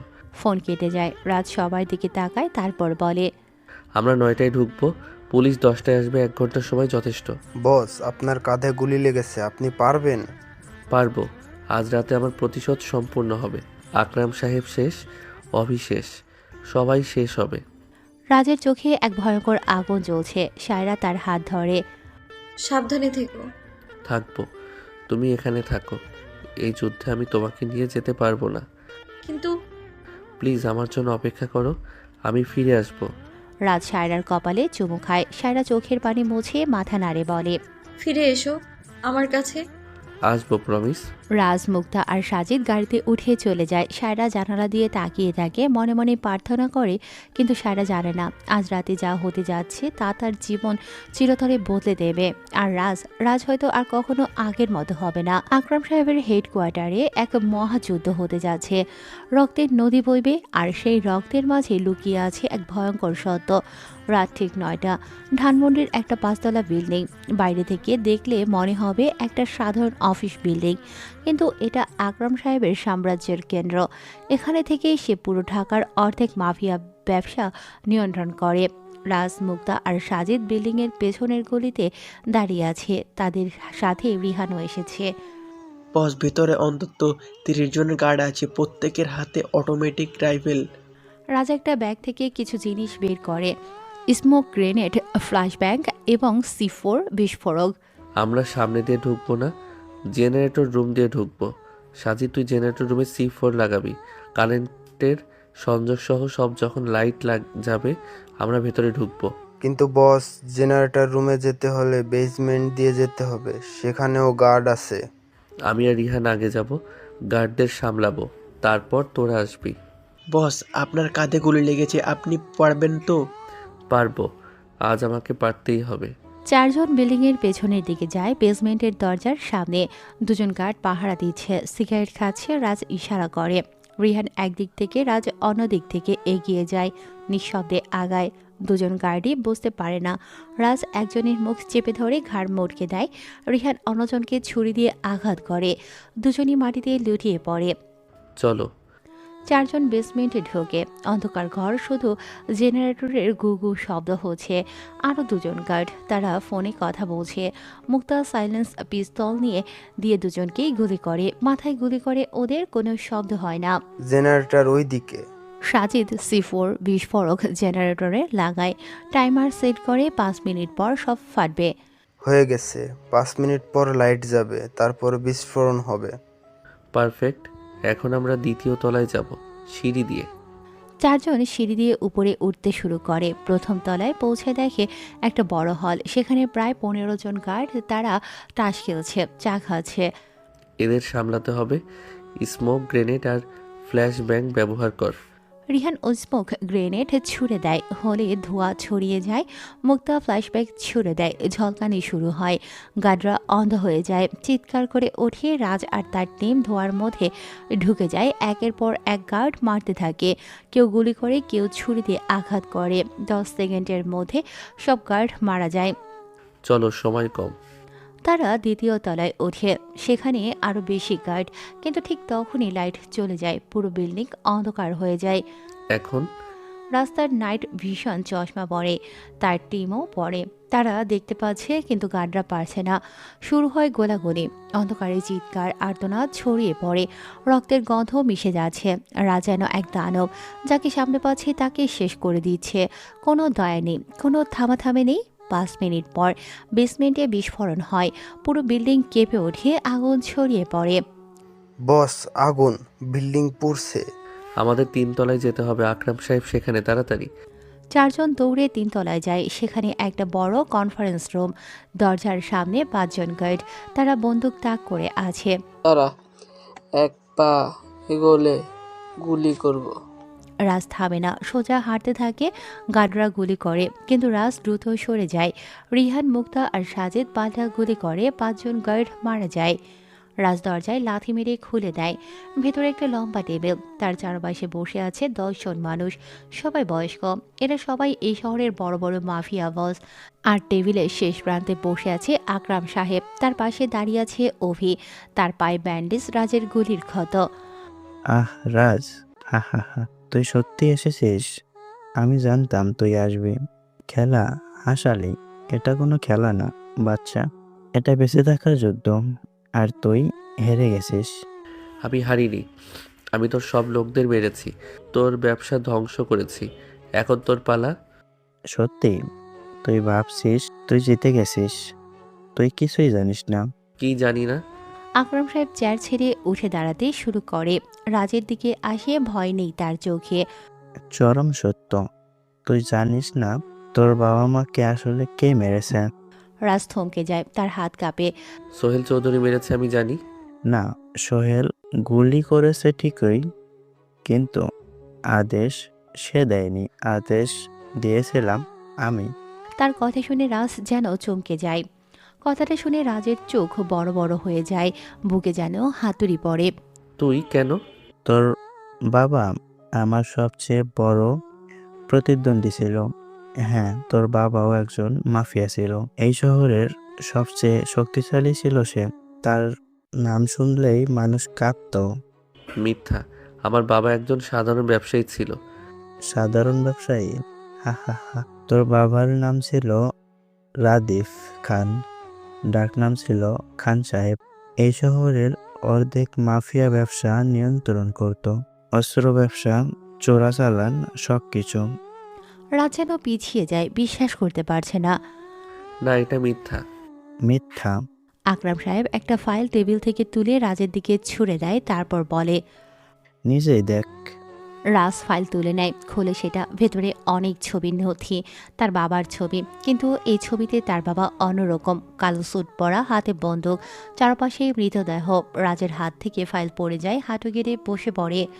না না, আমার বাবা ভালো মানুষ ছিল। ভালো মানুষ? বাবা আমার 3 ভাইকে মেরেছিল, আমার পরিবার ধ্বংস করেছিল, তাই আমি প্রতিশোধ নিয়েছিলাম, তাকে মেরেছিলাম।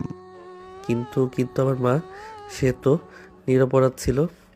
তোর মাও তোর বাবার ব্যবসার অংশ ছিল, সে হিসেব রাখত, টাকা ম্যানেজ করত, তাই তাকেও মারতে হয়েছিল। রাজ কাঁদতে শুরু করে, তার পুরো জীবন যেন ভেঙে পড়ছে। সে যে প্রতিশোধ নিতে এসেছিল সেটা কি সত্যি ন্যায্য ছিল? অভি এগিয়ে আসে, রাজের সামনে দাঁড়ায়। দেখলি, তুই যাদের জন্য প্রতিশোধ নিতে এসেছিলি তারাই ছিল খুনি। তোর বাবা নিরাপদ ছিল না, তাই আকরাম সাহেবও নিরাপদ না। চুপ কর, তুই বিশ্বাসঘাতক, তোর কথা বলার অধিকার নেই। বিশ্বাসঘাতক? হা হা হা, আমি বাস্তববাদী। তুই একটা স্বপ্ন দেখেছিলিস, আমি সেই স্বপ্ন ভেঙে দিয়েছি। রাজ তার বন্দুক অভির দিকে তাক করে, হাত কাঁপছে ওর। আমি তোকে মেরে ফেলবো। মার, কিন্তু তাতে তোর কিছুই হবে না। তুই এখনো একা, তোর বাবা মা মৃত, তোর বিশ্বাস ভেঙে গেছে, তোর জীবন শেষ।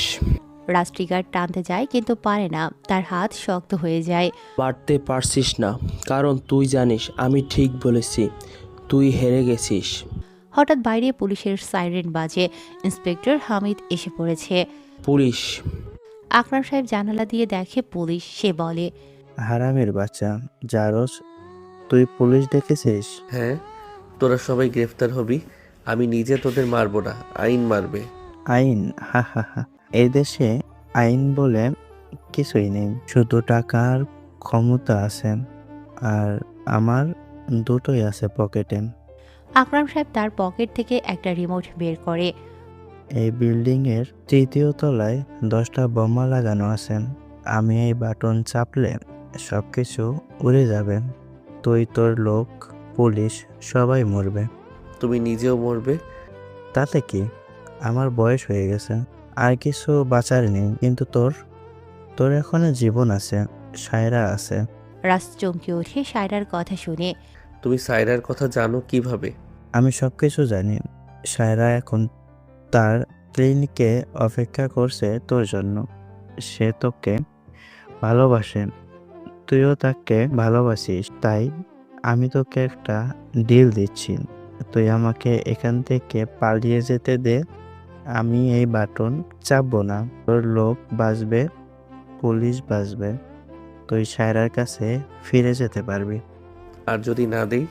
তাহলে আমি এই বাটন চাপবো, সবাই মরবে, তোর প্রতিশোধ অসম্পূর্ণ থেকে যাবে। রাজ দ্বিধায় পড়ে। একদিকে প্রতিশোধ, অন্যদিকে তার লোকেদের জীবন, আর সায়রাও আছে। রাজ কিছুক্ষণ ভাবে, তারপর বন্দুক নামিয়ে নেয়। যাও, তুমি জিতেছ। আকরাম সাহেব হাসে। অভিকে নিয়ে দরজার দিকে হাঁটে, কিন্তু ঠিক দরজার কাছে পৌঁছেই ঘুরে তাকায়। একটা কথা বলি, তোর বাবা মরার আগে আমাকে বলেছিল তার ছেলেকে বাঁচিয়ে রাখতে, সে নিরপরাধ, আমি তাকে বাঁচিয়ে রেখেছিলাম, কিন্তু তুই নিজেই নিজেকে এই অন্ধকারে টেনে নিয়ে এসেছিস। আকরাম সাহেব বের হয়ে যায়। রাজ মাটিতে হাঁটু গেড়ে বসে, কাঁদতে থাকে। তার পুরো জীবন একটা মিথ্যা ছিল। বস, আমাকে একা থাকতে দাও। ঠিক তখনই পুলিশ উপরে উঠে আসে। ইন্সপেক্টর হামিদ ভেতরে ঢোকে। রাজ, তুমি গ্রেপ্তার। রাজ কোনো প্রতিবাদ করে না, শুধু হাত উঁচু করে। আমি তোমাকে বলেছিলাম আকরাম সাহেবকে ধরতে, কিন্তু তুমি এটা কি করলে? পুরো বিল্ডিং আগুনে পুড়ছে, অনেক মানুষ মারা গেছে। আকরাম সাহেব পালিয়েছে পেছনে দরজা দিয়ে, তাকে এখনো ধরতে পারো। ইন্সপেক্টর তার লোকেদের পাঠায়, কিন্তু কয়েক মিনিট পর তারা ফিরে আসে। স্যার, পিছনে দরজা খোলা, কিন্তু কেউ নেই, পালিয়ে গেছে। ইন্সপেক্টর রাজের দিকে তাকায়, তারপর বলে, তুমি তাকে পালাতে দিয়েছো, তাই না?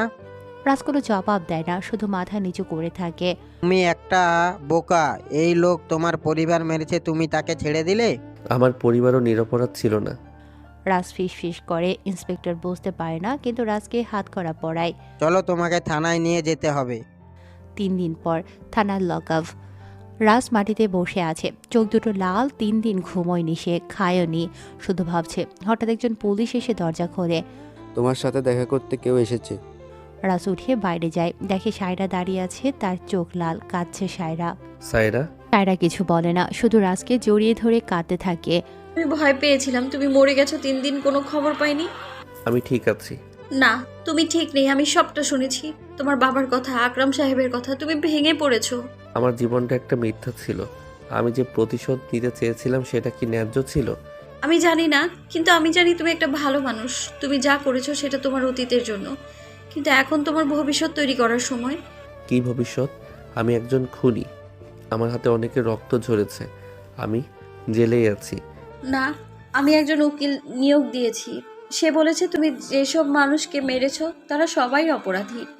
তুমি সেলফ ডিফেন্স ক্লেম করতে পারবে, হয়তো জেল হবে, কিন্তু খুব বেশি না। কিন্তু সায়রা, তুমি কেন এসব করছো? আমি তোমার বাবাকে মেরেছি। আমি জানি, কিন্তু আমি তোমাকে ভালোবাসি, আর আমি জানি তুমি আমায় ভালোবাসো, এটাই যথেষ্ট। রাস্তার হাত ধরে সায়রা কেঁদে ফেলে। আমি তোমার যোগ্য না। আমি ঠিক করবো আমি কার যোগ্য। তুমি শুধু আমার সাথে থাকার প্রতিশ্রুতি দাও। রাস্তার চোখের দিকে তাকায়। অনেকদিন পর তার ঠোঁটে একটা হালকা হাসি ফুটে ওঠে। আমি প্রতিশ্রুতি দিচ্ছি। সায়রা তাকে আবার জড়িয়ে ধরে। দুজন এভাবে কিছুক্ষণ থাকে, হঠাৎ পুলিশ এসে বলে, সময় শেষ, তাকে ভিতরে যেতে হবে। আমি প্রতিদিন আসবো, তুমি একা না।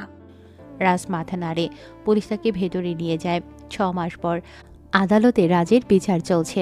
আদালত ভর্তি মানুষ, সাংবাদিক, আইনজীবী, পুলিশ সবাই আছে। সায়রা প্রথম সারিতে বসে আছে, জজ রায় পড়ছে।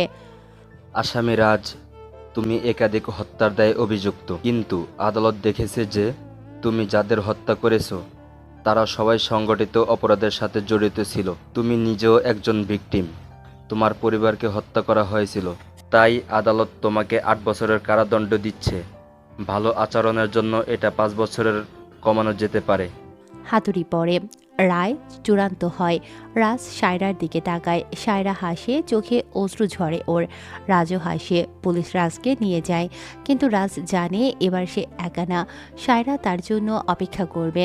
5 বছর পর রাজ বেরিয়ে আসে। তার চুল একটু লম্বা হয়ে গেছে, দাড়িও ঘন, কিন্তু চোখে এক নতুন শান্তি।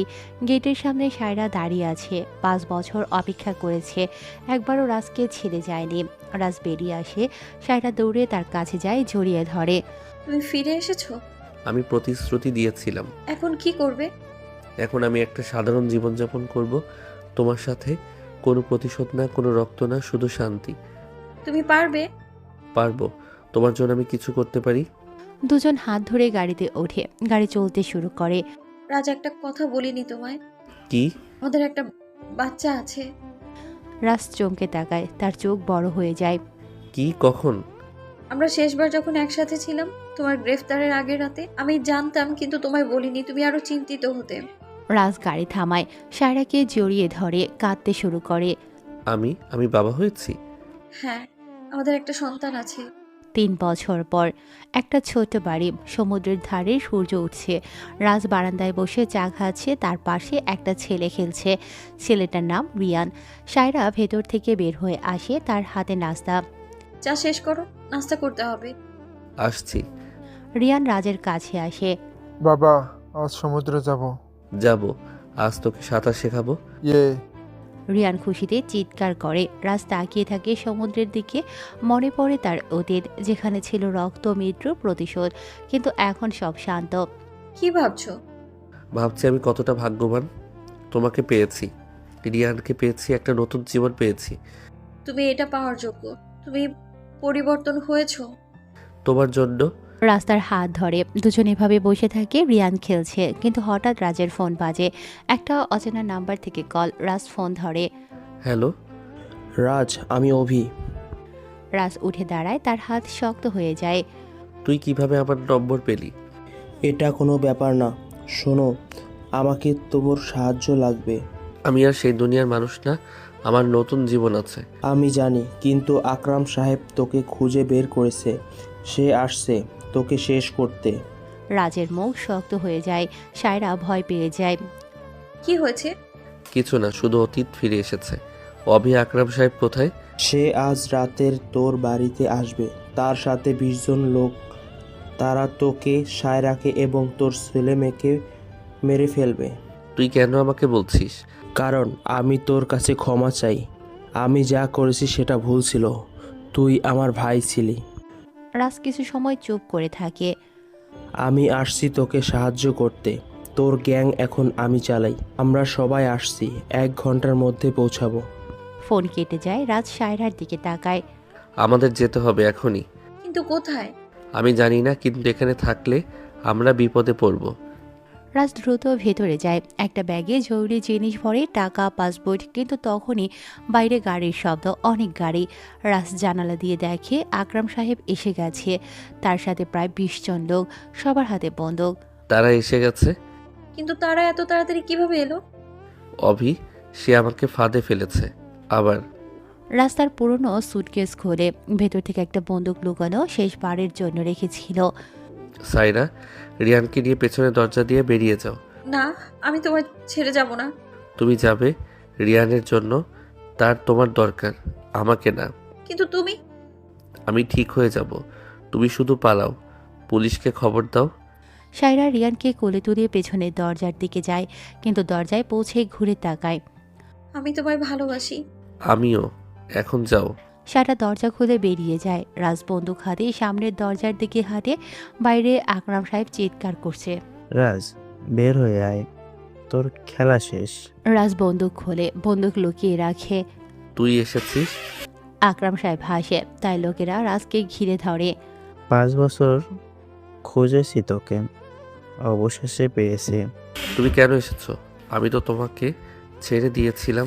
ছেড়ে দিয়েছিলি? তুই আমার ব্যবসা ধ্বংস করেছিস, আমার লোক মেরেছিস।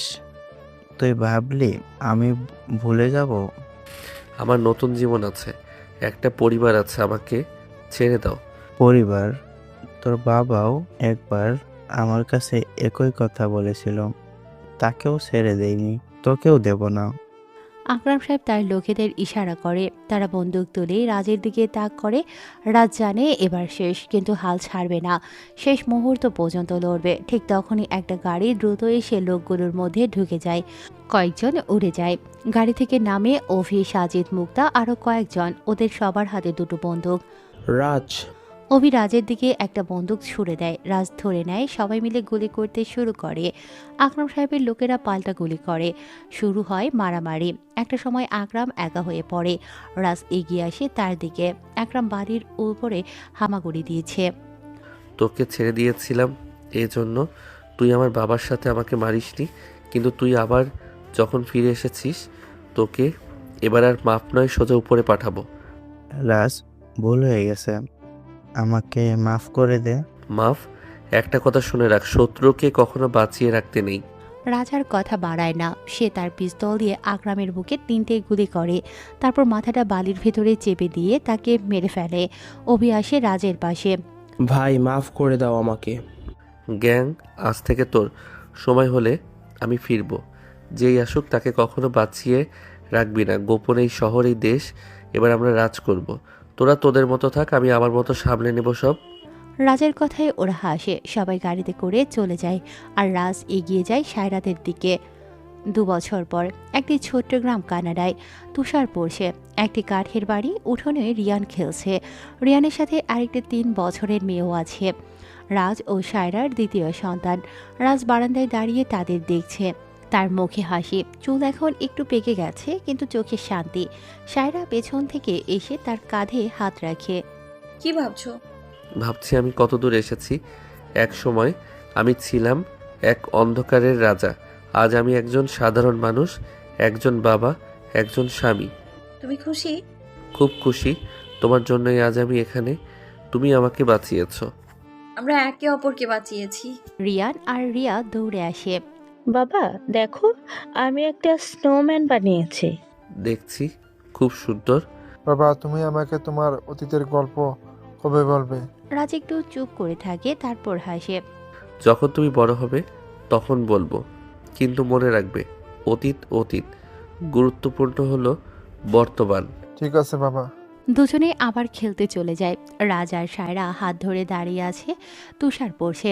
রাজ জানিয়ে তার অতীত কখনো সম্পূর্ণ মুছে যাবে না। সে যা করেছে তার দায় সারা জীবন বহন করতে হবে। কিন্তু সে আর সেই মানুষ না, সে পরিবর্তন হয়েছে। প্রতিশোধ তাকে দানব বানিয়েছিল, কিন্তু ভালোবাসা তাকে মানুষ করেছে।